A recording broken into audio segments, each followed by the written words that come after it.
ಸರಿ ಬ್ರದರ್. ಯೋಹಾನನು ಬರೆದ ಶುಭ ಸಂದೇಶ, ಸಂತ ಯೋಹಾನನು ಬರೆದ ಶುಭ ಸಂದೇಶ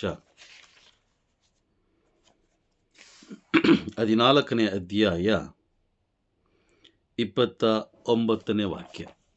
ಯೋಹಾನ 14:29. ಇದೆಲ್ಲ ಈಡೇರುವಾಗ ನೀವು ವಿಶ್ವಾಸಿಸುವಂತೆ ಅದು ಈಡೇರುವುದಕ್ಕೆ ಮುಂಚೆಯೇ ನಿಮಗೆ ತಿಳಿಯಪಡಿಸಿದ್ದೇನೆ. ಯೋಹಾನ 14:29 ಹಾಗೂ ಪ್ರಕಟಣೆ ಪುಸ್ತಕ 13ನೇ ಅಧ್ಯಾಯ. ಪ್ರಕಟಣೆ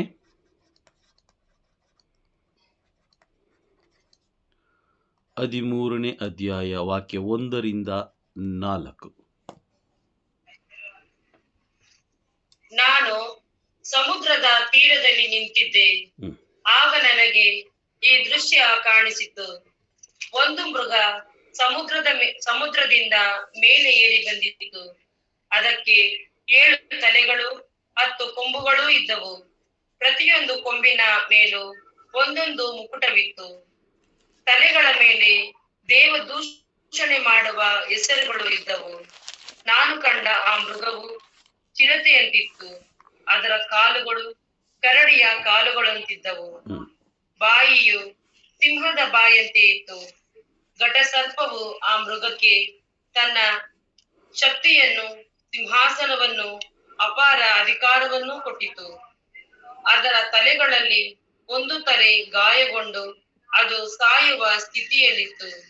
ಆದರೆ ಮಾರಕವಾದ ಆ ಗಾಯವು ಗುಣವಾಯಿತು. ಇದನ್ನು ಕಂಡ ಭೂಲೋಕದವರೆಲ್ಲರೂ ವಿಸ್ಮಯಗೊಂಡು ಆ ಮೃಗವನ್ನು ಹಿಂಬಾಲಿಸಿದರು. ಜನರು ಆ ಮೃಗವನ್ನು ಮಾತ್ರವಲ್ಲ, ಅದಕ್ಕೆ ಅಧಿಕಾರವನ್ನು ಕೊಟ್ಟ ಘಟಸರ್ಪವನ್ನು ಆರಾಧಿಸಿದರು. ಮೃಗವನ್ನು ಕುರಿತು, ಈ ಮೃಗಕ್ಕೆ ಸಮಾನರು ಯಾರು, ಇದರೊಡನೆ ಯುದ್ಧ ಮಾಡಬಲ್ಲವರು ಯಾರು ಎಂದು ಹೇಳುತ್ತಿದ್ದರು. Praise the lord. 4ನೇ ವಾಕ್ಯ 1 ಹಾಗೂ 4ನೇ ವಾಕ್ಯ ತುಂಬ ಇಂಪಾರ್ಟೆಂಟು. ಅದರ 4ನೇ ವಾಕ್ಯವನ್ನು ನಾವು ನೋಡೋಣ. ಜನರು ಆ ಮೃಗವನ್ನು ಮಾತ್ರವಲ್ಲ, ಅದಕ್ಕೆ ಅಧಿಕಾರವನ್ನು ಕೊಟ್ಟ ಘಟಸರ್ಪವನ್ನು ಆರಾಧಿಸಿದರು. ಮೃಗವನ್ನು ಕುರಿತು, ಆ ಮೃಗಕ್ಕೆ ಸಮಾನರು ಯಾರು ಇದರೊಡನೆ ಯುದ್ಧ ಮಾಡಬಲ್ಲವರು ಯಾರು ಎಂದು ಹೇಳುತ್ತಿದ್ದರು. Praise the lord. ಯೋಹಾನನು ಬರೆದ ಶುಭ ಸಂದೇಶ 14ನೇ ಅಧ್ಯಾಯ 29ನೇ ವಾಕ್ಯದಲ್ಲಿ ಯೇಸು ಸ್ವಾಮಿ ಹೇಳ್ತಾರೆ, ಇವೆಲ್ಲ ನಡೆಯೋದಕ್ಕಿಂತ ಮುಂಚಿತವಾಗಿ ನಾನು ನಿಮಗೆ ಎಚ್ಚರಿಕೆಯನ್ನು ಕೊಟ್ಟಿದ್ದೇನೆ. Praise the lord. ಹೌದಾ? ಪ್ರವಾದನೆ ನೆರವೇರುವುದಕ್ಕಿಂತ ಮುಂಚಿತವಾಗಿಯೇ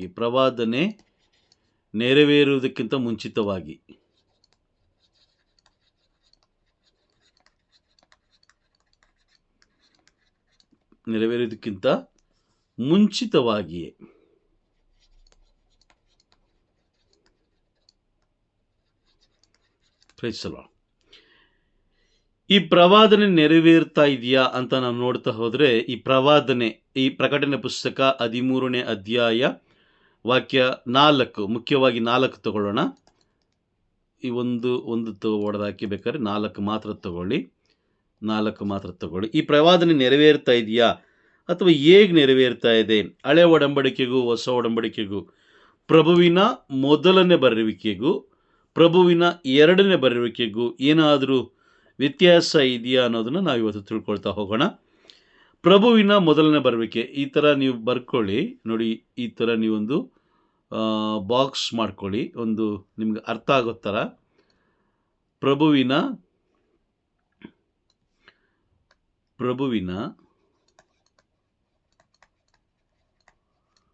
ಮೊದಲನೇ ಬರುವಿಕೆ.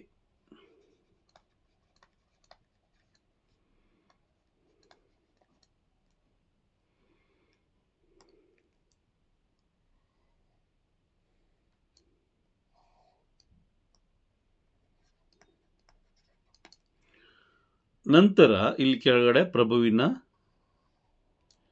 ಎರಡನೇ ಬರುವಿಕೆ.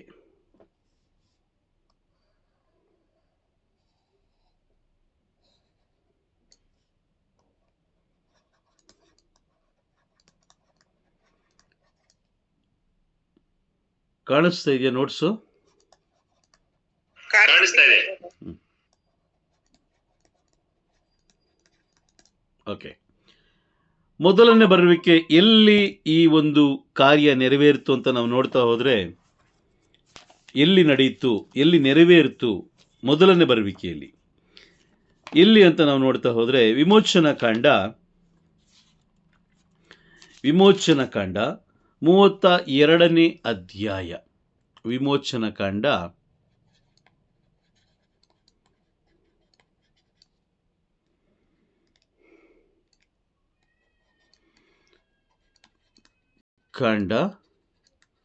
32ನೇ ಅಧ್ಯಾಯ ವಾಕ್ಯ 1ರಿಂದ 4 ತನಕ, ಅಥವಾ 1ರಿಂದ 4 ಅಂತ ತಿಳ್ಕೊಳ್ಳೋಣ.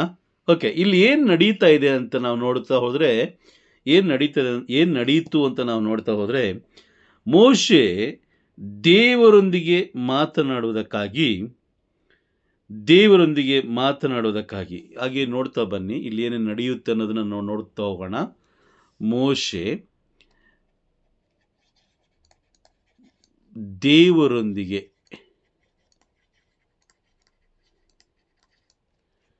ಮಾತನಾಡಲು ಹೋದಾಗ,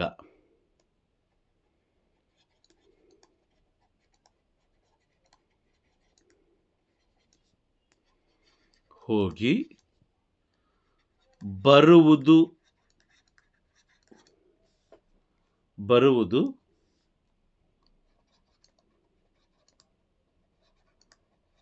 ತಡವಾದಾಗ ಜನರು ಏನು ಮಾಡಿದ್ರು? ನಮಗೆ ಒಂದು ದೇವರನ್ನು ಮಾಡಿಸಿಕೊಡಿ. ಇದು ಬೇಕಾದ್ರೆ ಆಮೇಲೆ ಬರ್ಕೊಳ್ಳೋಣ. ಇದೆಲ್ಲ ಒಡೆದಾಕಿ ಬೇಕಾದ್ರೆ ಆಮೇಲೆ ಬರ್ಕೊಳ್ಳೋಣ. ನಾನು ಇಲ್ಲಿ ಎಲ್ಲ ಕ್ಲಿಯರಾಗಿ ವಿವರಣೆ ತಗೊಡ್ತೀನಿ ನಾನು ನಿಮ್ಗೆ ಇವತ್ತು. ನಮಗೆ ತಡವಾದಾಗ ನಮಗೆ ಒಂದು ದೇವರನ್ನು ಮಾಡಿಕೊಡಿ. ಆರೋನನ ಬಳಿಗೆ ಬಂದು ಕೇಳ್ತಾರೆ. 2ನೇ ವಾಕ್ಯ ನೋಡಿ, 2ನೇ ವಾಕ್ಯದಲ್ಲಿದೆ ನೋಡಿ. ಸಾರಿ, 2 ಅಲ್ಲ, 1ನೇ ವಾಕ್ಯದಲ್ಲಿ ಕೊನೆಯ ಭಾಗದಲ್ಲಿದೆ. ಮೋಶೆ ಆರೋನನ ಬಳಿಗೆ ಬಂದು ಏನು ಹೇಳಿದ್ರೆ, ನಮಗೊಬ್ಬ ದೇವರನ್ನು ಮಾಡಿಸಿಕೊಡು. ದೇವರನ್ನು ಮಾಡಿಸಿಕೊಡು.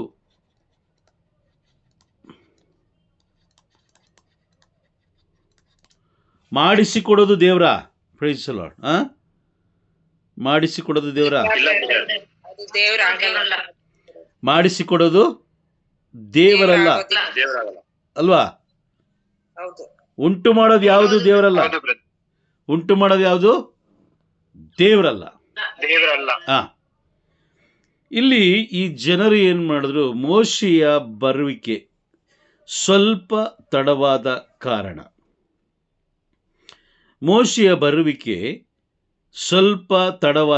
ನೋಡಿ, ಅದು 1ನೇ ವಾಕ್ಯದಲ್ಲೇ ಇದೆ.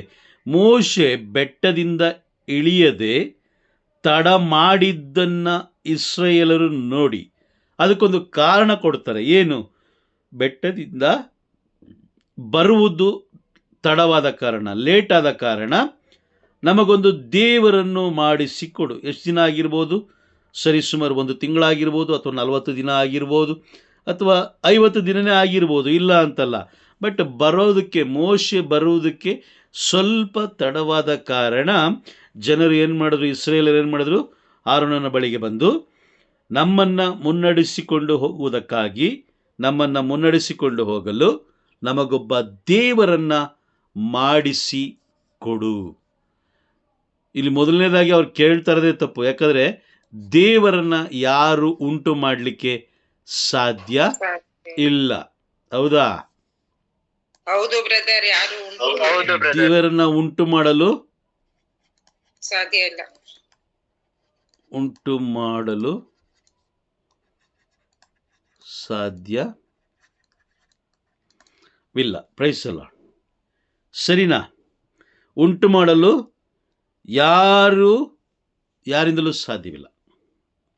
ಇದು ತುಂಬ ಮುಖ್ಯ. ಓಕೆ, ಈ ಮೋಶೆ ಬರೋದು ತಡವಾದಾಗ ಅವ್ರೇನು ಮಾಡಿದ್ರು, ಒಂದು ಕರು, ತಮ್ಮಲ್ಲಿದ್ದಂಥ ಎಲ್ಲ ಚಿನ್ನಗಳನ್ನು ಬಿಚ್ಚಿ ಆರೋನನಿಗೆ ಕೊಟ್ಟರು. ಆರೋನ ಏನು ಮಾಡಿದ್ರು, ಅದನ್ನು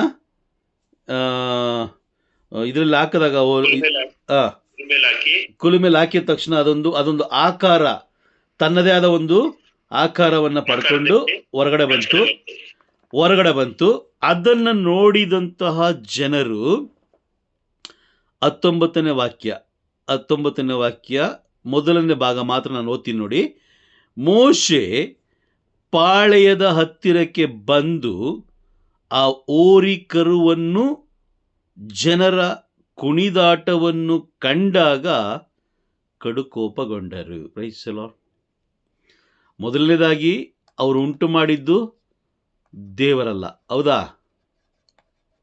ಹೌದು ಬ್ರದರ್. ಅವರು ಉಂಟು ಮಾಡಿದ್ದು ದೇವರಲ್ಲ. ಎರಡನೇದಾಗಿ ಅವ್ರೇನ್ ಮಾಡ್ತಾ ಇದ್ರು? ಅದರ ಮುಂದೆ ಆರಾಧನೆ ಅವ್ರ ಮುಂದೆ ಏನ್ ಮಾಡ್ತಾರೆ? ಜನರು ಕುಣಿದಾಡ್ತಾ ಇದ್ರು. Praise the Lord. ಕುಣಿದಾಡುತ್ತಿದ್ದರು. ಇದು ನಡೆದದ್ದು ಯಾವಾಗ? ಪ್ರಭುವಿನ ಮೊದಲನೆಯ ಬರುವಿಕೆಗೆ ಮುಂಚಿತವಾಗಿ, ಹೌದಾ? ಪ್ರಭುವಿನ ಬರುವಿಕೆ ಮುಂಚಿತವಾಗಿ. ಓಕೆ, ಇವರು ಕುಣಿದಾಡ್ತಾ ಇದ್ದಿದ್ದು ದೇವರಿಗೆ ಸಂತೋಷ ಆಗಿದ್ದಿದ್ರೆ ಅವ್ರೇನ್ ಮಾಡ್ತಾ ಇದ್ರು? ನನ್ನ ಮಕ್ಕಳು ಕುಣಿತಾ ಇದ್ದಾರೆ, ಸಂತೋಷದಲ್ಲಿ ಕುಣಿತಾ ಇದ್ದಾರೆ, ಏನೋ ಅದಕ್ಕೆ ನನಗೇನು ಬೇಸರ ಇಲ್ಲ ಅಂತ ಹೇಳಿ ಅವರು ಮಕ್ಕಳನ್ನು ಆಶೀರ್ವದಿಸ್ತಾ ಇದ್ರು. ಆದರೆ ಅದು ದೇವರಿಗೆ ಕೋಪವನ್ನು ಉಂಟು ಮಾಡುವಂತಹ ಕಾರ್ಯವಾಗಿತ್ತು. Price the lord. ಅರ್ಥ ಆಗ್ತಿದೆಯಾ? ಕೋಪವನ್ನು ಉಂಟು ಮಾಡುವಂತಹ ಕಾರ್ಯವಾಗಿತ್ತು. ಏಕೆಂದರೆ ಇವರು ತಾವೇ ಒಂದು ದೇವರನ್ನ ಉಂಟು ಮಾಡಿಕೊಂಡಿದ್ರು. ನಂತರ ಅದರ ಮುಂದೆ ಬಹಳ ಸಂತೋಷದಿಂದ ನಕ್ಕು ನಲಿದಾಡುತ್ತಾ ಕುಣಿದಾಡುತ್ತಾ ಹಬ್ಬವನ್ನು ಅವರು ಆಚರಣೆ ಮಾಡ್ತಾ ಇದ್ರು. ಇದು ನಡೆದದ್ದು ಮೊದಲನೆಯ ಬರುವಿಕೆಯಲ್ಲಿ. ಓಕೆ, ಈಗ ಎರಡನೇ ಬರುವಿಕೆಗೆ ಏನು ವ್ಯತ್ಯಾಸ ಇದೆ? ಇದಾದ ಮೇಲೆ ಇದೆಲ್ಲ ಆಯಿತು. ಆದಮೇಲೆ ಮೊದಲನೇ ಬರುವಿಕೆಯಲ್ಲಿ ಪ್ರಭು ಯೇಸು ಕ್ರಿಸ್ತರು ಬರ್ತಾರೆ. ಅದು ನಮಗೆ ಚೆನ್ನಾಗಿ ಗೊತ್ತಿದೆ. ಯೇಸು ಕ್ರಿಸ್ತರ ಜನನವಾಗುತ್ತೆ. ಓಕೆ, ಎರಡನೇ ಬರುವಿಕೆ, ಪ್ರಭುವಿನ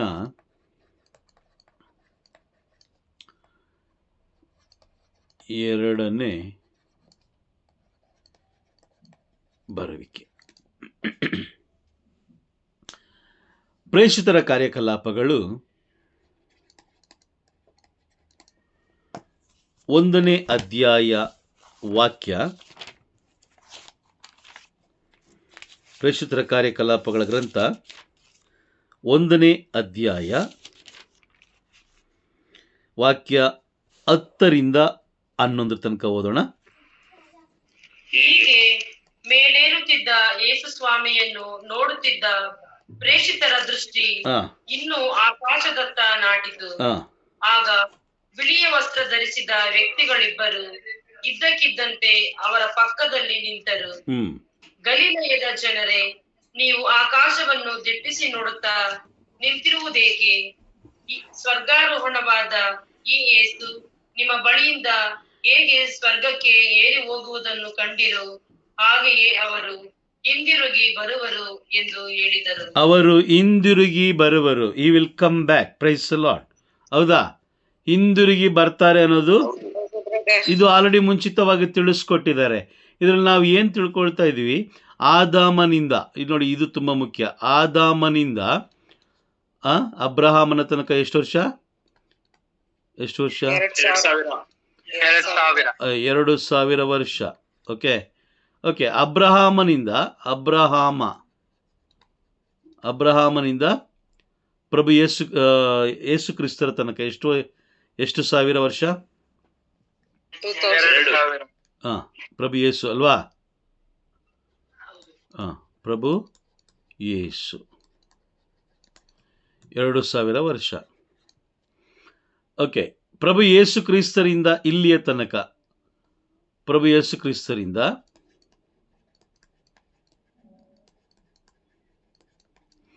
ಇಲ್ಲಿಯ ತನಕ, ನಮ್ಮ ತನಕ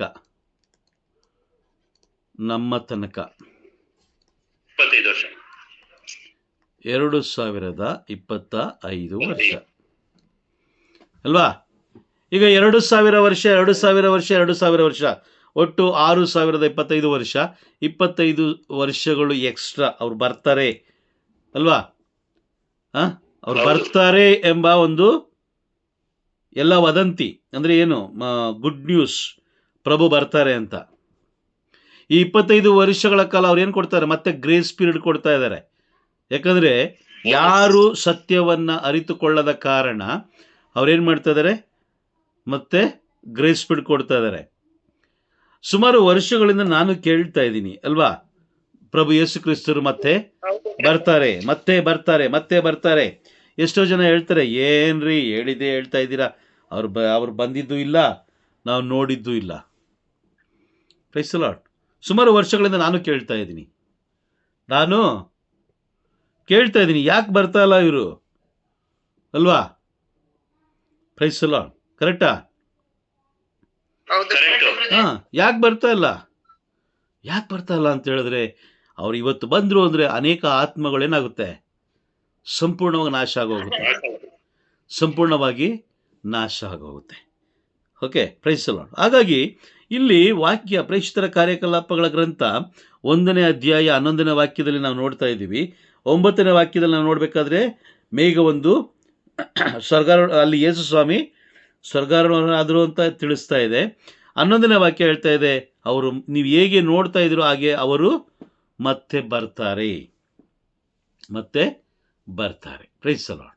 ಓಕೆ, ಈಗ ಮತ್ತೆ ಬರ್ತಾರೆ ಅನ್ನೋದು ಕನ್ಫರ್ಮ್ ಆಯಿತು ಅಲ್ವಾ? ಮೋಶೆ ಬರ್ತಾರೆ ಅನ್ನೋದು ಕನ್ಫರ್ಮ್ ಆಯಿತು. ಮೋಶೆ ಬರೋದು ತಡ ಆಯಿತು. ತಡ ಆದಾಗ ಜನರು ಏನು ಮಾಡಿದ್ರು, ಅವರನ್ನು ಮುನ್ನಡೆಸುವುದಕ್ಕಾಗಿ ಒಂದು ದೇವರನ್ನು ಮಾಡಿಸಿಕೊಂಡರು.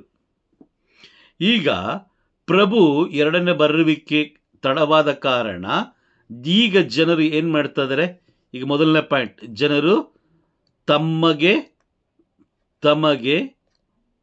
ಪ್ರೈಸ್ ದಿ ಲಾರ್ಡ್, ತಮಗೆ ಸರಿತೋಚುವ ದೇವರುಗಳನ್ನು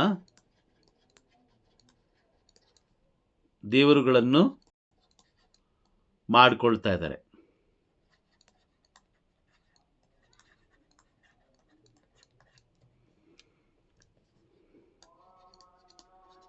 ತಮಗೆ ಸರಿ ತೋಚುವ ನಮಗೆ ಅಡ್ಜಸ್ಟ್ ಆಗುವ ದೇವರುಗಳನ್ನು ಅವರು ಮಾಡ್ಕೊಳ್ತಾ ಇದ್ದಾರೆ. ಈಗ ಮೊದಲನೇ ಬರುವಿಕೆಯಲ್ಲಿ ನಾನು ಪ್ರಶ್ನೆ ಕೇಳಿದೆ, ಮನುಷ್ಯನು ಉಂಟು ಮಾಡಿಕೊಳ್ಳುವ ದೇವರು ಎಂದಿಗೂ ದೇವರಾಗೋದಿಲ್ಲ, ಹೌದಾ?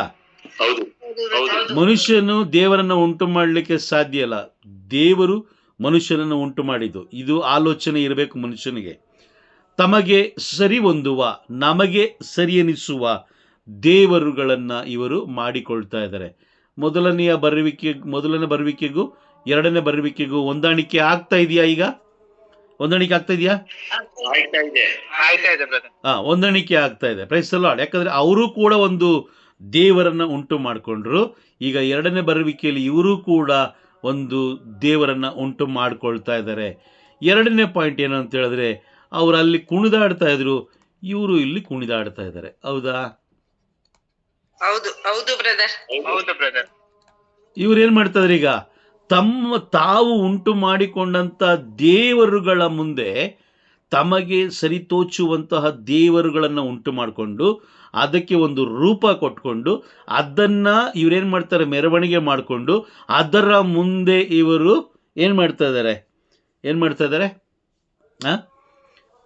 ಡ್ಯಾನ್ಸ್, ನೃತ್ಯ ಮಾಡಿಕೊಂಡು, ಡ್ಯಾನ್ಸ್ಗಳು ಮಾಡಿಕೊಂಡು, ಕುಣಿದಾಡಿಕೊಂಡು ಇವರೇನ್ ಮಾಡ್ತಾರೆ, ನಾವು ದೇವರನ್ನ ಆರಾಧಿಸ್ತಾ ಇದ್ದೀವಿ ಅಂತ ಹೇಳಿ ಇವರೇನ್ ಮಾಡ್ತಾ ಇದ್ದಾರೆ, ಲೋಕಕ್ಕೆ ತಿಳಿಸ್ಕೊಡ್ತಾ ಇದ್ದಾರೆ.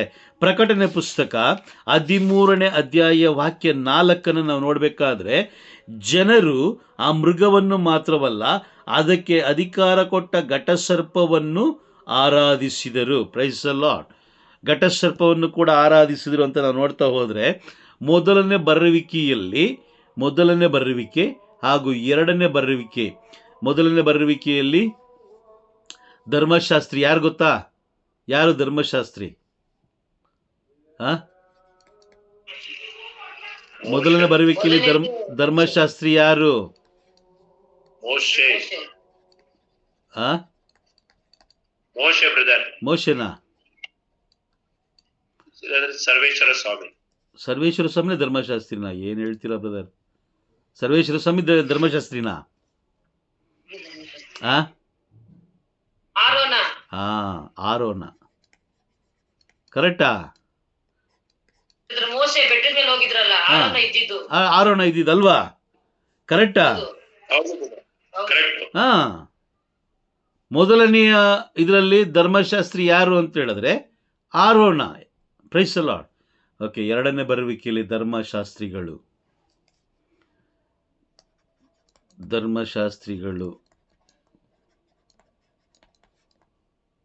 ಯಾರು ಅಂತ ನಾವು ನೋಡ್ತಾ ಹೋದ್ರೆ ಇವರು. ಎಸ್, ಅಲ್ಲಿ ಬರೋಣ. ಅದು ಎಸ್, ಅದು ನಾವು ಇದು ಮಾಡೋದು ಓಕೆ, ಅದು ನಮ್ಗೆ ಅರ್ಥ ಆಗೋ ಥರ ನಾವು ಇನ್ನೊಂದು ಸ್ವಲ್ಪ ತಿಳ್ಕೊಳ್ಳೋಣ. ಧರ್ಮಶಾಸ್ತ್ರಿಗಳು ಯಾರು ಅಂತ ಹೇಳಿದ್ರೆ ದೇವರ ಒಡಂಬಡಿಕೆ, ದೇವರ ಏನು ಹೇಳ್ತಾರೆ ಅದಕ್ಕೆ, ಹೇಗೆ ದೇವರನ್ನು ಆರಾಧಿಸೋದು, ದೇವರ ನಿಯಮಗಳು, ರಾಜಾಜ್ಞೆಗಳು, ಅವುಗಳನ್ನು ಹೇಗೆ ಅನುಸರಿಸೋದು ಎಂಬುದಾಗಿ ಎಲ್ಲವನ್ನ ಅರಿತುಕೊಂಡು ಜನರಿಗೆ ಬೋಧಿಸುವಂಥವರು ಯಾರು?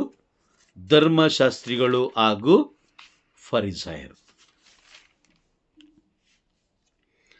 ಅರ್ಥ ಆಗ್ತಿದೆಯಾ? ಧರ್ಮಶಾಸ್ತ್ರಿಗಳು ಯಾರು ಅಂತ ಹೇಳಿದ್ರೆ ದೇವರ ಆಜ್ಞೆಗಳನ್ನ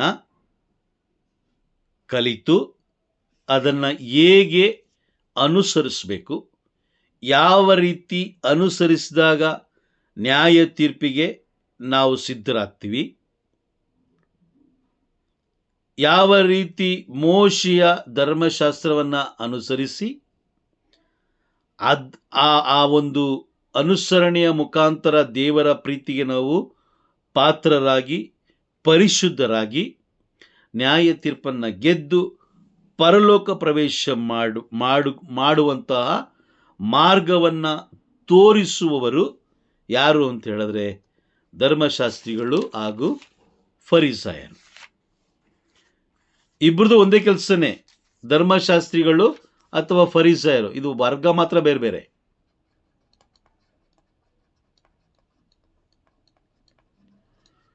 ಫರಿಸಾಯರು ಎರಡೂ ಒಂದೇ. ಇವ್ರ ಕೆಲಸ ಏನು? ಮೋಶೆಯ ಧರ್ಮಶಾಸ್ತ್ರವನ್ನು ಅರಿತು ಕಲಿತು ಜನರಿಗೆ ಬೋಧಿಸಬೇಕು, ನೇರವಾಗಿ. ಕಳೆದ ಕ್ಲಾಸಲ್ಲಿ ನಾವು ತಿಳ್ಕೊಂಡಿದ್ದೀವಿ ಅಲ್ವಾ? ದೇವರಿಂದ ಕಲಿತದ್ದು ನೇರವಾಗಿ ಜನರಿಗೆ ಬೋಧಿಸಬೇಕು. ಅದ್ರಲ್ಲಿ ಯಾವುದು ಏನಿರಬಾರ್ದು? ಕಲ್ಲ ಬೆರಕೆ ಇರಬಾರ್ದು. ಹೌದಾ? ನಿಜನಾ? 1 ಕೊರಿಂಥದಲ್ಲಿ ನಾವು ನೋಡ್ತೀವಿ, ಸಂತ ಪೌಲರು ಬರೀತಾರೆ, ಎಷ್ಟೋ ಜನ ಈಗ ಕಲಬೆರಕೆ ಮಾಡ್ತಾ ಇದ್ದಾರೆ. ದೇವರ ವಾಕ್ಯವನ್ನು ಏನು ಮಾಡ್ತಾ ಇದ್ದಾರೆ? ಕಲಬೆರಕೆ ಮಾಡ್ತಾ ಇದ್ದಾರೆ. ಅದರಲ್ಲಿ ನಾವು ಏನು ಮಾಡಬಾರ್ದು? ಕಲಬೆರಕೆ ಮಾಡಬಾರ್ದು. ಧರ್ಮಶಾಸ್ತ್ರಿಗಳ ಕೆಲಸ ಅದೇನೆ. ಧರ್ಮಶಾಸ್ತ್ರಿಗಳ ಕೆಲಸ ಏನಂದರೆ ದೇವರ ಆಜ್ಞೆಗಳು, ಅಂದರೆ ಮೋಶೆಗೆ ನೀಡಿದಂಥ ಆಜ್ಞೆಗಳನ್ನು ಸಂಪೂರ್ಣವಾಗಿ ಕಲಿತು ಅದನ್ನು ಜನರಿಗೆ ಬೋಧಿಸಿ ಆ ಜನರು ಅನುಸರಿಸುವಂತೆ, ಗಮನ ಕೊಟ್ಟು ಕೇಳಿಸ್ಕೊಳ್ಳಿ, ಅನುಸರಿಸುವಂತೆ ಕಾದು ಮುನ್ನಡೆಸುವವರೇ ಧರ್ಮಶಾಸ್ತ್ರಿಗಳು ಹಾಗೂ ಫರಿಸಾಯರು. ಇಬ್ರಿಯರಿಗೆ ಬರೆದ ಪತ್ರದಲ್ಲಿ ನಾವು ನೋಡ್ತೀವಿ.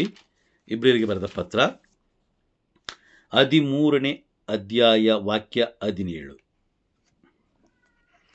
ನಿಮ್ಮ ಸಭಾ ನಾಯಕರಿಗೆ ವಿಧೇಯರಾಗಿರಿ, ಅವರ ಆಜ್ಞೆಗಳನ್ನು ಪಾಲಿಸಿರಿ, ಅವರು ನಿಮ್ಮ ಆತ್ಮಗಳ ಪಾಲಕರು.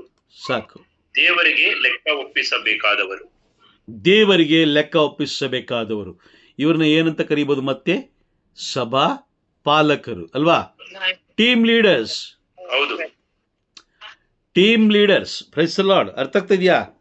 ಸಭಾ ನಾಯಕರು ಇವರಿಗೆ ವಿಧೇಯರಾಗಿರಿ. ಏಕೆ ಅಂತ ಹೇಳಿದ್ರೆ ಅವರು ಆಜ್ಞೆಗಳನ್ನು ಅಂದರೆ ಅವರು ಕೊಡುವಂಥ ಆಜ್ಞೆಗಳನ್ನು ಪಾಲಿಸ್ರಿ. ಇಲ್ಲಿ ಹೇಳ್ತಾ ಇದ್ದಾರೆ, ಸಂತ ಪೌಲರು ಹೇಳ್ತಾ ಇದ್ದಾರೆ, ಅವರು ಆಜ್ಞೆಗಳನ್ನು ಕೊಡ್ತಾರೆ ನಿಮಗೆ, ಅವರ ಆಜ್ಞೆಗಳನ್ನು ಪಾಲಿಸಿರಿ. Price the lord. ಅವರಿಗೆ ಆಜ್ಞೆ ಎಲ್ಲಿಂದ ಬರುತ್ತೆ? ಅದು ಮೋಶೆಯ ಧರ್ಮಶಾಸ್ತ್ರದಿಂದ. ಅರ್ಥ ಆಗ್ತಾ ಇದೆಯಾ ಈಗ ನಿಮಗೆ? ಅರ್ಥ ಆಯ್ತು ಬ್ರದರ್. ಇವರು ನಿಮ್ಮ ಆತ್ಮಗಳ ಪಾಲಕರು. ಎಸ್ ಬ್ರದರ್, ಹೇಳಿ. ಇವಾಗ ಫರಿಸಾಯರ್ ಅಂದ್ರಲ್ಲ, ಅದ್ರಂಗೆನೆ ಇವಾಗ ಸಭಾ ನಾಯಕರು ಅವರು ಒಬ್ರು ಟೀಮ್ ಲೀಡರ್ಸ್, ಮುನ್ನಡೆಸ್ಕೊಂಡು ಹೋಗೋರು, ಟೀಮ್ ಲೀಡರ್ಸ್, ಮ್ಯಾನೇಜರ್ಸ್. ಅವರೆಲ್ಲ ಒಂದೇ ಗ್ರೂಪು. ಸರಿ. ಈಗ ಸಭಾ ನಾಯಕರು ಅಂತ ಹೇಳಿದ್ರೆ ನಾವೇನು ಹೇಳ್ತೀವಿ? ಸೂಪರ್ವೈಸರ್ ಹೇಳ್ತೀವಿ, ಅಥವಾ ಮ್ಯಾನೇಜರ್ ಹೇಳ್ತೀವಿ ಅಲ್ವಾ, ಅಥವಾ HR ಹೇಳ್ತೀವಿ ಕಂಪ್ನಿಗಳಲ್ಲಿ, ಅಥವಾ ಸೀನಿಯರ್ ಮ್ಯಾನೇಜರ್ ಇರ್ಬೋದು. ಇವ್ರದ್ದೆಲ್ಲ ಕೆಲಸ ಏನು? ಕಂಪ್ನಿ ಡೆವಲಪ್ ಮಾಡ್ಬೇಕಷ್ಟೇ ಅಲ್ವಾ?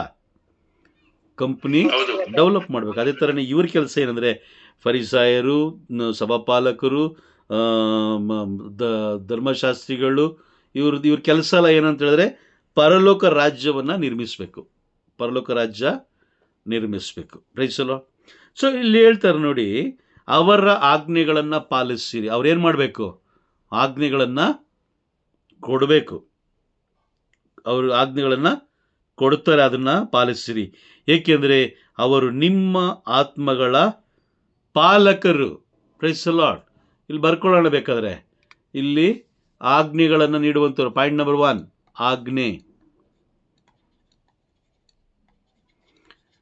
ಆಜ್ಞೆಗಳನ್ನು ನೀಡುವವರು.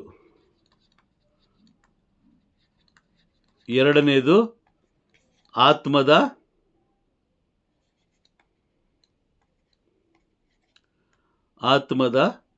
ಪಾಲಕರು. ಮೂರನೇದು ದೇವರಿಗೆ ಲೆಕ್ಕ ಒಪ್ಪಿಸಬೇಕಾದವರು.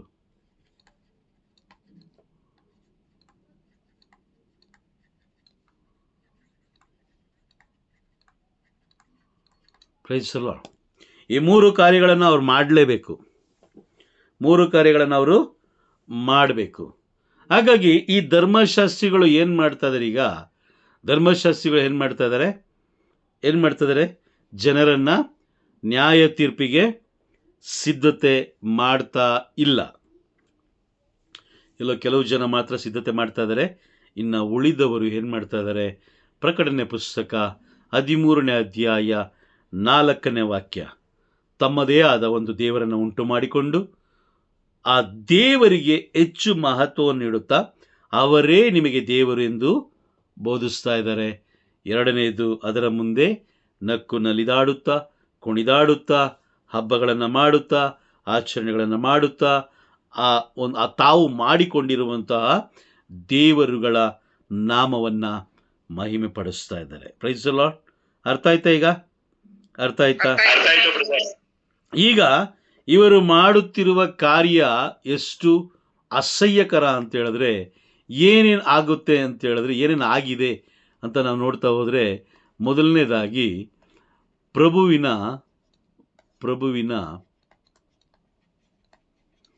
ಬೋಧನೆಗೆ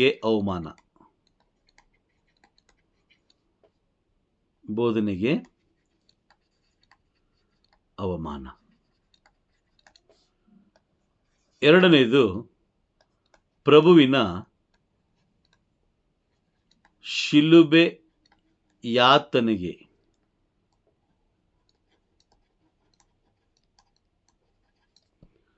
ಅವಮಾನ. ಮೂರನೆಯದು, ಪ್ರಭುವಿನ ರಕ್ತಕ್ಕೆ ಅವಮಾನ. ನಾಲ್ಕನೆಯದು, ಪ್ರಭುವಿನ ಮರಣಕ್ಕೆ ಅವಮಾನ. ಐದನೇದು, ಪ್ರಭುವಿನ ಪುನರುತ್ಥಾನಕ್ಕೆ ಅವಮಾನ. ಆರನೇದು, ಪ್ರಭುವಿನ ಎರಡನೇ ಬರುವಿಕೆಗೆ ಅವಮಾನ. 7ನೇದು ನ್ಯಾಯ ತೀರ್ಪಿಗೆ ಅವಮಾನ. Praise the lord. ಓದ್ತಾ ಬನ್ನಿ, ಯಾರಾದರೂ ಬರ್ಕೊಂಡಿದ್ರೆ ಓದ್ತಾ ಬನ್ನಿ, ಯಾವ್ಯಾವ ಕಾರ್ಯಕ್ಕೆ ನಾವು ಅವಮಾನ ಪಡಿಸ್ತಾ ಇದೀವಿ ಅಂತ. ಪ್ರಭುವಿನ ಬೋಧನೆಗೆ ಅವಮಾನ ಪಡಿಸ್ತಾ ಇದೀವಿ.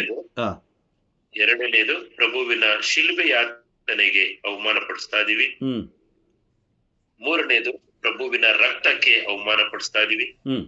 ನಾಲ್ಕನೇದು ಪ್ರಭುವಿನ ಮರಣಕ್ಕೆ ಅವಮಾನ ಪಡಿಸ್ತಾ ಇದೀವಿ. 5ನೇದು ಪ್ರಭುವಿನ ಪುನರುತ್ಥಾನಕ್ಕೆ ಅವಮಾನ. ಮತ್ತು 6ನೇದು ಪ್ರಭುವಿನ 2ನೇ ಬರುವಿಕೆಗೆ ಅವಮಾನ.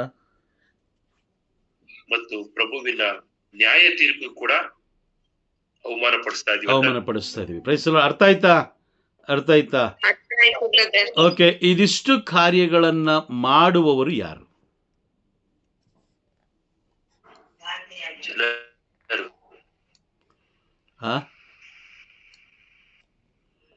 ಇದಿಷ್ಟು ಕಾರ್ಯಗಳನ್ನ ಸೃಷ್ಟಿ ಮಾಡಿಕೊಂಡಿರೋ ದೇವರನ್ನು ಅಲ್ಲ, ಇದಿಷ್ಟು ಈ ಕಾರ್ಯಗಳನ್ನ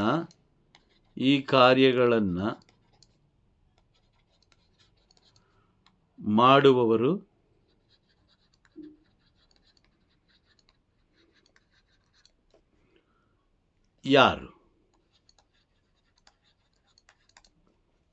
ಯಾರು?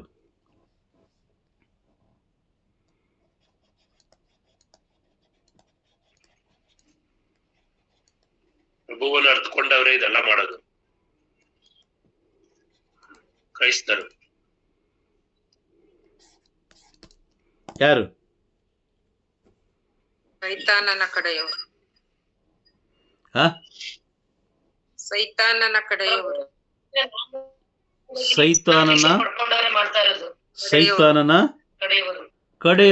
Price the lord. ಹೌದಾ? ಹೌದು ಬ್ರದರ್. ಸೈತಾನನ ಕಡೆಯವರೇ. ಯಾಕೆ ಅಂತ ಹೇಳಿದ್ರೆ ಅವರು ಪ್ರಭುವಿನ ಜೊತೆಲಿ ಇದ್ರೂ ಕೂಡ ತಮ್ಮ ಜೀವನದಲ್ಲಿ ತಾವು ಏನು ಮಾಡಬೇಕು ಅಂತ ನಿರ್ಧಾರ ಮಾಡಲಿಕ್ಕೆ ಅನುಮತಿ ಯಾರು ಕೊಟ್ಟಿದ್ದಾರೆ? ಸೈತಾನನಿಗೆ ಅಲ್ವಾ?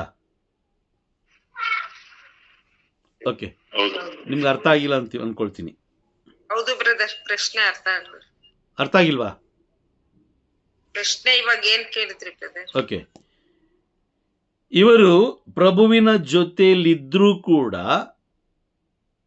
ತಾವು ಏನು ಮಾಡಬೇಕು ಎಂಬ ನಿರ್ಧಾರ ಮಾಡಲಿಕ್ಕೆ ಅನುಮತಿ ಯಾರು ಕೊಟ್ಟಿದ್ದಾರೆ? ಸೈತಾನನ್ ಕೊಟ್ಟಿದ್ದಾರೆ. ಅವನೇನ್ ಮಾಡ್ತಾ ಇದ್ದಾನೆ?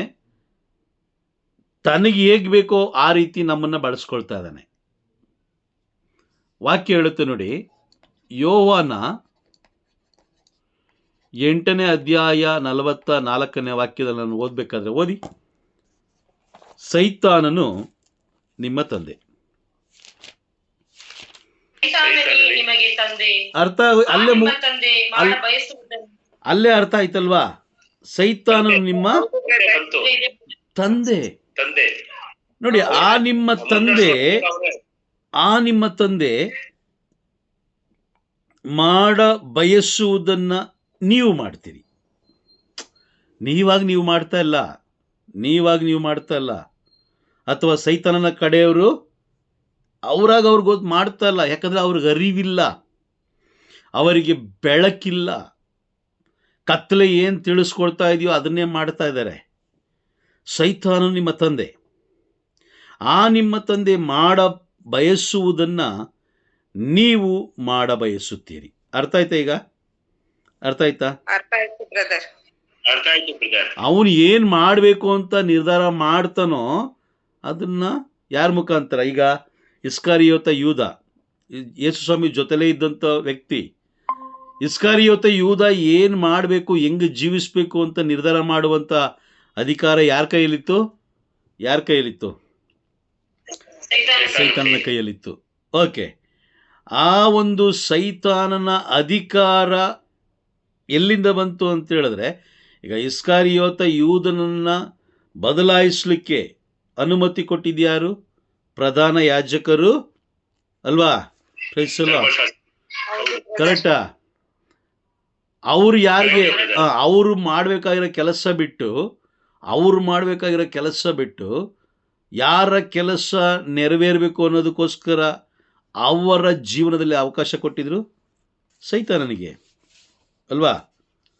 Price the lord. ಹೌದು ಹೌದು ಬ್ರದರ್. ಅವರು ಸ್ಥಳ ಕೊಟ್ಟಿದ್ದಕ್ಕೆ ಸೈತಾನ ಯೇಸು ಸ್ವಾಮಿಯನ್ನು ಏನು ಮಾಡಿದ್ದು? ಒಡಿಸಿದ್ದು. ಇಲ್ಲರೇ ಹೊಡಿತಾ ಇರಲಿಲ್ಲ, ಸ್ಥಳ ಕೊಟ್ಟಿಲ್ಲ ಅಂದಿದ್ರೆ ಆಗ್ತಾ ಇರಲಿಲ್ಲ. Praise the lord. ಪ್ರಧಾನ ಯಾಜಕರು ಏನು ಮಾಡ್ತಾರೆ? ಸೈತಾನ ಪರವಶವಾಗಿ ಮತ್ತೊಬ್ಬ ತಮಗೆ ಕೆಲಸ ಮಾಡೋದಕ್ಕಾಗಿ ಒಬ್ಬ ವ್ಯಕ್ತಿಯನ್ನು ಬಳಸ್ಕೊಡ್ತಾರೆ. ಆತನೇ ಇಸ್ಕರಿಯೋತ ಯೂದ. ಇದೆಲ್ಲ ಹೇಗೆ ನಡೆಯುತ್ತೆ ಅಂತ ಹೇಳಿದ್ರೆ, ಇದೆಲ್ಲ ನಡಿಬಾರ್ದು. ಅಥವಾ ಹೇಗೆ ನಡೆಯುತ್ತೆ ಅಂತ ಹೇಳಿದ್ರೆ ನೋಡಿ, ಪ್ರಭುವಿನ ಬೋಧನೆಗೆ ಅವಮಾನ, ಶಿಲುಬೆ ಯಾತನೆಗೆ ಅವಮಾನ, ರಕ್ತಕ್ಕೆ ಅವಮಾನ, ಮರಣಕ್ಕೆ ಅವಮಾನ, ಪುನರುತ್ಥಾನಕ್ಕೆ ಅವಮಾನ, ಪ್ರಭುವಿನ ಎರಡನೇ ಬರುವಿಕೆಗೆ ಅವಮಾನ ಪಡಿಸ್ತಾ ಇದ್ದೀವಿ, ನ್ಯಾಯ ತೀರ್ಪಿಗೆ ನಾವು ಅವಮಾನ ಪಡಿಸ್ತಾ ಇದ್ದೀವಿ. ಅಯ್ಯೋ ಇಲ್ಲ ಬ್ರದರ್, ಇದ್ಯಾವುದು ನಾವು ಅವಮಾನ ಪಡಿಸ್ತಾ ಇಲ್ಲ ಅಂತ ನಾವು ಹೇಳ್ಬೋದು, ಆದರೆ ಅದಕ್ಕೆ ಸಾಕ್ಷಿ ಇಲ್ಲೇ ಇದೆ. ಏನು? ಪ್ರಭುವಿನ ಎರಡನೇ ಬರುವಿಕೆಗೆ ನಾವು ಸಿದ್ಧರಾಗ್ತಾ ಇಲ್ಲ. ಅದಕ್ಕೆ ಬದಲಾಗಿ ತಮಗೆ ತೋಚುವಂಥ ದೇವರನ್ನು ಮಾಡಿಕೊಂಡು ಆ ದೇವರನ್ನು ಆರಾಧಿಸುತ್ತಾ, ಅದರ ಮುಂದೆ ನಕ್ಕು ನಲಿದಾಡುತ್ತಾ, ಕುಣಿದಾಡುತ್ತಾ, ಆ ಒಂದು ದೇವರ ನಾಮವನ್ನು ನಾವು ಮಹಿಮೆ ಪಡಿಸ್ತಾ ಇದ್ದೀವಿ. ಆಮೇನ್. ಹೌದಾ? ಹೌದು. ನಿಜನಾ?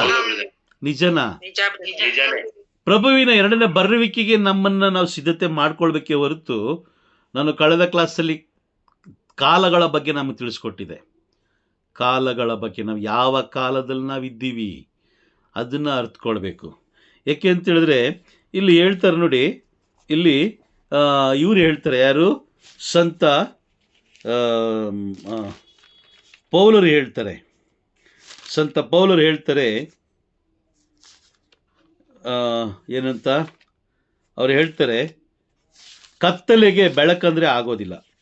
ಕತ್ತಲೆಗೆ ಪ್ರೈಸ್ ದಿ ಲಾರ್ಡ್. ವಾಕ್ಯ ಎಲ್ಲಿದೆ ಗೊತ್ತಾ? 1 ಥೆಸಲೋನಿಕರಿಗೆ ಬರೆದ ಪತ್ರ 5ನೇ ಅಧ್ಯಾಯ 5ನೇ ವಾಕ್ಯದಲ್ಲಿ ನಾವು ನೋಡ್ತೀವಿ, ನೀವೆಲ್ಲರೂ ಬೆಳಕಿನ ಹಾಗೂ ಹಗಲಿನ ಮಕ್ಕಳು. ನೀವೆಲ್ಲರೂ ಮಕ್ಕಳು ಹಾಗೂ ನಾವು ಕತ್ತಲೆಗಾಗಲಿ ರಾತ್ರಿಗಾಗಲಿ ಸೇರಿದವರಲ್ಲ. ಕತ್ತಲೆಗಾಗಲಿ ರಾತ್ರಿಗಾಗಲಿ ಸೇರಿದವರಲ್ಲ. ಹಾಗಾದರೆ ನಾವು ಬೆಳಕಿನ ಮಕ್ಕಳಾಗಿರುವುದರಿಂದ ಯಾರು ಈ ಬೆಳಕು ಅಂದರೆ ಯಾರು? ಪ್ರಭು ಯೇಸು ಕ್ರಿಸ್ತರು ಅಲ್ವಾ? ಪ್ರಭು ಯೇಸು ಕ್ರಿಸ್ತರು. ಈಗ ಪ್ರಭು ಯೇಸು ಕ್ರಿಸ್ತರು ಅವರ ಮಕ್ಕಳು ಅಂತ ಹೇಳಿದ ಮೇಲೆ ಅವರ ಸ್ವರವನ್ನು ಕೇಳಿಸ್ಕೊಂಡು ಅವರ ಸ್ವರಕ್ಕೆ ಕಿವಿಗೊಟ್ಟು ಜೀವಿಸ್ತಾರೆ. ಹೌದಾ? ಹೌದಾ? ಈಗ ಕತ್ತಲೆಯ ಮಕ್ಕಳು ಏನು ಮಾಡ್ತಾರೆ? ಪ್ರಭುವಿನ ಸ್ವರವನ್ನು ತಿರಸ್ಕಾರ ಮಾಡಿ ಕತ್ತಲೆಗೆ ಸೇರಿದಂತಹ ಅಲ್ವಾ ಸೈತನ ಸ್ವರವನ್ನು ಆಲಿಸ್ತಾರೆ. ತುಂಬ ಮುಖ್ಯವಾಗಿರೋದೇನಂತ ಹೇಳಿದ್ರೆ ಪ್ರಕಟಣೆ ಪುಸ್ತಕ 13ನೇ ಅಧ್ಯಾಯ ವಾಕ್ಯ 4 ನೆರವೇರೋದನ್ನು ನಾವು ಕಣ್ಣಾರೆ ನೋಡ್ತಾ ಇದ್ದೀವಿ. ಆಮೇನ್. ಹೌದಾ? ಕರೆಕ್ಟಾ? ನೋಡ್ತಾ ಇದ್ದೀರಾ? ಕರೆಕ್ಟ್ ಬ್ರದರ್, ನೋಡ್ತಾ ಇದ್ದೀವಿ. ಯೋಹನ 14ನೇ ಅಧ್ಯಾಯ 29ನೇ ವಾಕ್ಯ ಏನು ಹೇಳುತ್ತೆ? ಇವೆಲ್ಲ ನೆರವೇರುವುದಕ್ಕಿಂತ ಮುಂಚಿತವಾಗಿ ನಾನು ನಿಮಗೆ ತಿಳಿಸಿದ್ದೇನೆ. ಮೊದಲನೇ ಬರುವಿಕೆಯಲ್ಲಿ ಹಂಗೆ ಆಯ್ತು. ಪ್ರಭುವಿನ ಮೊದಲನೇ ಬರುವಿಕೆಯಲ್ಲಿ ಏನಾಯ್ತು? ಇದೇ ಆಯ್ತು. ಎರಡನೇ ಬರುವಿಕೆಯಲ್ಲಿ ಏನಾಗ್ತಾ ಇದೆ? ಇದೇ ಆಗ್ತಾ ಇದೆ. ಪ್ರತಿದಿನ ನೋಡಿ, ಇಲ್ಲಿ ವಾಕ್ಯ ಹೇಳ್ತಾರೆ ನೋಡಿ, 1 ಕೊರಿಂಥಿನ ಒಂದು ನಿಮಿಷ.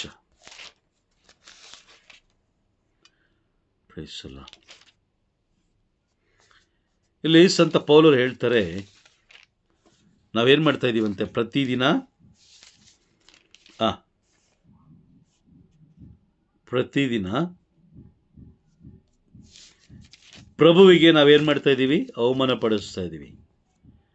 ಪ್ರತಿದಿನ ನಾವು ಅವಮಾನ ಪಡಿಸ್ತಾ ಇದ್ದೀವಿ. Praise the lord. ಪ್ರತಿದಿನ ಹೇಗೆ ಅಂತ ಹೇಳಿದ್ರೆ ನೋಡಿ, ಇಲ್ಲಿ ಒಂದು ವಾಕ್ಯದ ಮುಖಾಂತರ ಅವರು ನಮಗೆ ಬಹಳ ಸುಂದರವಾಗಿಯೂ ಬಹಳ ಸ್ಪಷ್ಟವಾಗಿಯೂ ತಿಳಿಸ್ಕೊಡ್ತಾರೆ ನೋಡಿ. 2 ಕೊರಿಂಥೀಯಕ್ಕೆ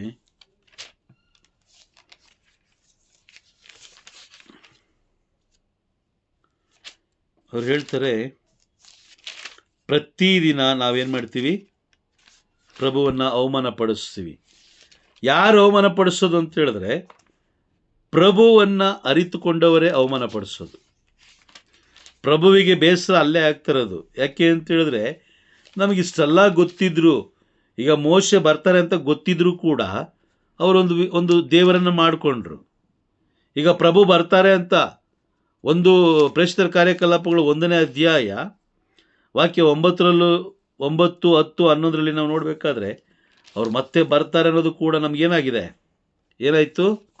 ಅರಿವಿದೆ. ಕನ್ಫರ್ಮ್ ಆಯಿತು. ಅರಿವಿದೆ. ಅರಿವಿದ್ರೂ ಕೂಡ ನಾವೊಂದು ದೇವರನ್ನು ಮಾಡ್ಕೊಂಡಿದ್ದೀವಲ್ಲ, ಹೌದಾ? Price the Lord. ಓಕೆ, ಒಂದು ಕೆಲಸ ಮಾಡಿ ಇಬ್ರಿಯರಿಗೆ ಬರೆದ ಪತ್ರ 6ನೇ ಅಧ್ಯಾಯ ವಾಕ್ಯ 4 6 ಬೇಗ ಓದಿ. 4 6. ಒಬ್ಬನು ಒಮ್ಮೆ ಜ್ಞಾನೋದಯವನ್ನು ಪಡೆದು ಸ್ವರ್ಗೀಯ ವರದಾನಗಳನ್ನು ಆಸ್ವಾದಿಸಿ ಪವಿತ್ರಾತ್ಮ ಅವರ ಸಹಭಾಗಿಯಾಗಿ ದೇವರ ವಾಕ್ಯದ ಸಭೆಯುಂಡು ಬರಲಿರುವ ಯುಗದ ವೈಭವವನ್ನು ಮನಗಂಡು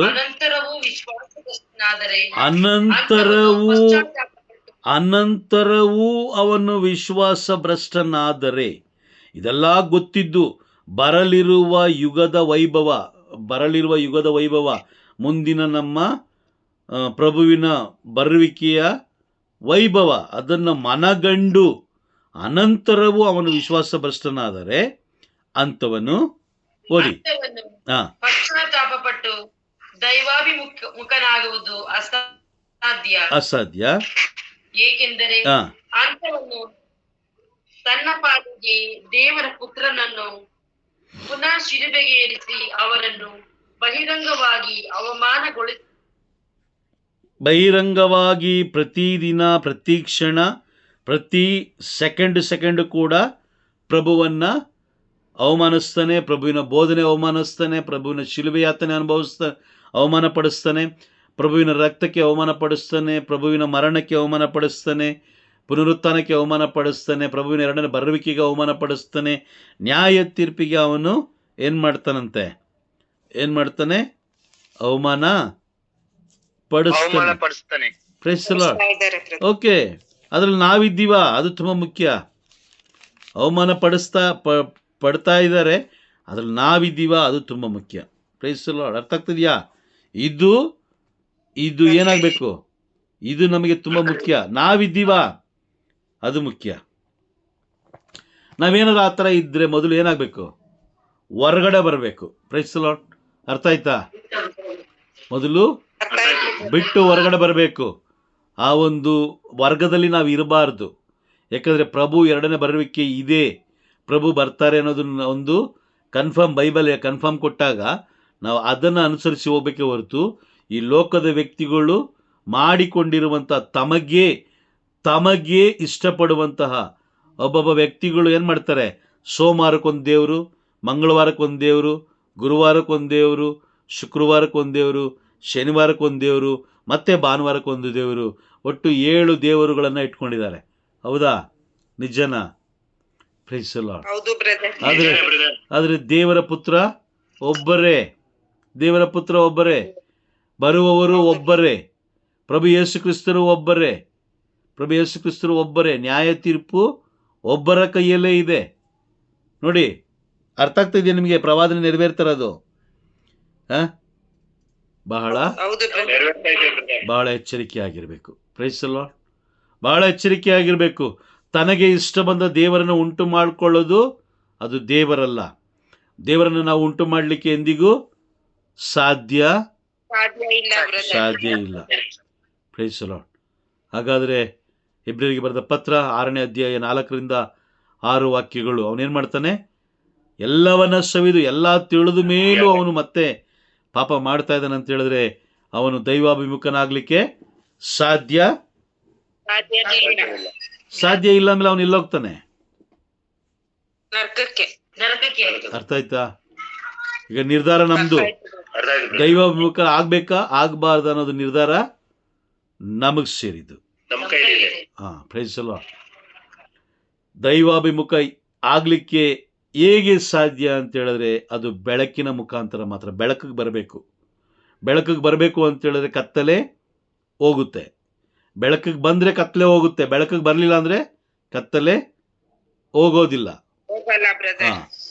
ಸೊ ಹಾಗಾಗಿ ಕತ್ತಲೆಯ ಮಾಲೀಕ ನಮ್ಮನ್ನು ಆಳ್ತಾ ಇರ್ತಾನೆ. ಕತ್ತಲೆಯ ಮಾಲೀಕ ನಮ್ಮ ಕುಟುಂಬವನ್ನು ಆಳ್ತಾ ಇರ್ತಾನೆ. ಆ ಕತ್ತಲೆಯ ಕುಟುಂಬ ಎಲ್ಲಿರುತ್ತೋ ಪ್ರಾರಂಭದಲ್ಲಿ ಎಲ್ಲ ಚೆನ್ನಾಗಿರುತ್ತೆ. ಅದಾದ್ಮೇಲೆ ನೋಡಿ ಲೋಕದ ವಿಷಯಗಳೇ ಅದ್ರ ಮೇಲೆ ಜಾಸ್ತಿ ಇರುತ್ತೆ. ಲೋಕದ ಆಚಾರ ವಿಚಾರಗಳೇ ಜಾಸ್ತಿ ಇರುತ್ತೆ. ಅದಾದ್ಮೇಲೆ ನೋಡಿ ಒಂದ್ರ ಮೇಲೊಂದು ಏನಾಗ್ತಾ ಇರುತ್ತೆ ಅಲ್ವಾ? Praise the lord. ಪ್ರತಿಫಲಗಳನ್ನು ಪಡ್ಕೊಳ್ತಾ ಇರ್ತೀವಿ. ಆದರೆ ನಾವು ಬೆಳಕಿನ ಮಕ್ಕಳಾದಾಗ ಖಂಡಿತವಾಗ್ಲೂ ನಮ್ಮನ್ನು ಮುನ್ನಡೆಸುವರು ಪರಿಶುದ್ಧಾತ್ಮರು ಎಂದಿಗೂ ತಂದೆಯ ವಿರುದ್ಧ ಅವರು ಹೋಗ್ಲಿಕ್ಕೆ ಸಾಧ್ಯನೇ ಇಲ್ಲ. Praise the lord. ಮೊದಲನೇ ಬರುವಿಕೆ ವಿಮೋಚನಾ ಕಾಂಡ 32ನೇ ಅಧ್ಯಾಯದಲ್ಲಿ ನಡೆದಂಥ ಘಟನೆ ಈಗ ಪ್ರಕಟಣೆ ಪುಸ್ತಕ 13ನೇ ಅಧ್ಯಾಯದಲ್ಲೂ ನೆರವೇರುತ್ತಿರುವುದನ್ನು ನಾವು ಕಣ್ಣಾರೆ ಕಾಣ್ತಾ ಇದ್ದೀವಿ. ಹಾಗಾಗಿ ಬಹಳ ಎಚ್ಚರಿಕೆಯಾಗಿರೋಣ. ಸಮಯ ತುಂಬ ತುಂಬ ತುಂಬ ಕಡಿಮೆ ಇದೆ. ಏಕೆಂದರೆ ಪ್ರಭುವಾದ ಮಾರನಾಥ ಬರ್ತಾ ಇದ್ದಾರೆ. Praise the lord. ಅರ್ಥ ಆಯ್ತಾ? Price the lord. ಕ್ಲಾಸ್ ಮುಗಿಸೋಣ. ದೇವರಿಗೆ ಸ್ತೋತ್ರ.